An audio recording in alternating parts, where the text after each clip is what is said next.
KKR এর transformation যে কিছুতেই হচ্ছে না, কেকেআর এর রূপান্তর কে ঘটাবে? আবার আজকে হার শেষ ওভারে গিয়ে, একেবারে শেষে গিয়ে প্র্যাকটিক্যালি মনে হয়েছিল জেতা ম্যাচ।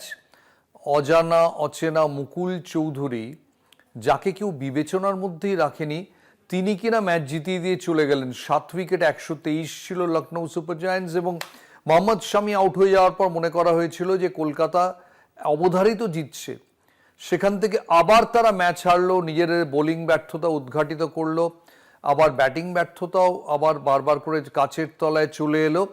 সব মিলিয়ে আরও একটা হতাশার দিন। মনে রাখবেন, নাইটরা এখন অবধি টুর্নামেন্টে 4টে ম্যাচে মাত্র 1টা পয়েন্ট পেয়েছে, সেটা পেয়েছে বৃষ্টির জন্য ম্যাচটা পণ্ড হয়ে যাওয়ায়।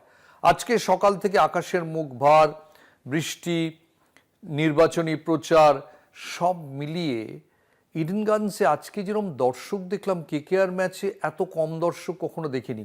অনেক সময় কেকেআর খারাপ খেললে শেষের দিকে লোকে কম আসেন, তাও আজকের মতো নয়। আজকে গ্যালারির যে এত ফাঁকা, হয় তারা কেকেআরের ওপর সম্পূর্ণ বিশ্বাস হারিয়েছেন, অথবা ভেবেছিলেন যে বৃষ্টি দেখে যে পরে যদি আবার বৃষ্টি হয়, আগের দিনের মতো খেলা যদি না হয় ইডেনে গিয়ে কী করব, অথবা তারা নির্বাচনে ব্যস্ত, অথবা নির্বাচনী কাজকর্মে ব্যস্ত।